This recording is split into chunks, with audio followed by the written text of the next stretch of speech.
ભાવનગરના નાનાકડા કોદિયા ગામમાં પ્રગતિશીલ ખેડૂત દાનુભાઈએ પોતાના ખેતરમાં વિદેશી ફળ અવોકાડોનું સફળ ખેતી કરીને અન્ય ખેડૂતો માટે પ્રેરણારૂપ ઉદાહરણ પૂરું પાડ્યું. જ્યાં દેશ વિદેશમાં ભારે માંગ ધરાવતા અને સ્વાસ્થ્ય સાથે અત્યંત ફાયદાકારક ગણાતા અવોકાડોનું એક ફળ બજારમાં અંદાજે ₹80 થી ₹100 સુધી વેચાય છે.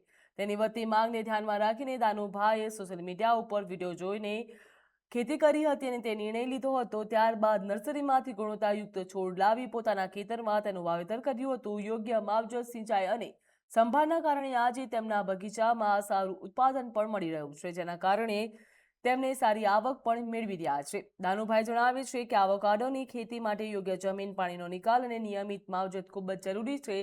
ખાસ વાત એ છે કે દાનુભાઈ માત્ર પોતાની ખેતી સુધી સીમિત રહ્યા નથી, પરંતુ એવોકાડોની ખેતી કરતા ઈચ્છુક અને ખેડૂતોને પણ માર્ગદર્શન અને જરૂરી માહિતી આપી મદદરૂપ બની રહ્યા છે.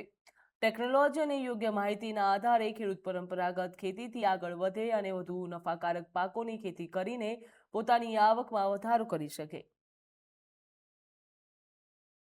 આ એવા કાળ અમે 5 વર્ષ પહેલાં રોપ્યા હતા અને અમે યુટ્યુબમાં અને અમારે વેપારીને કહેવાથી પહેલાં રોપા લાવ્યા હતા અને ₹500 લેખે એક રોપો લાવ્યા હતા.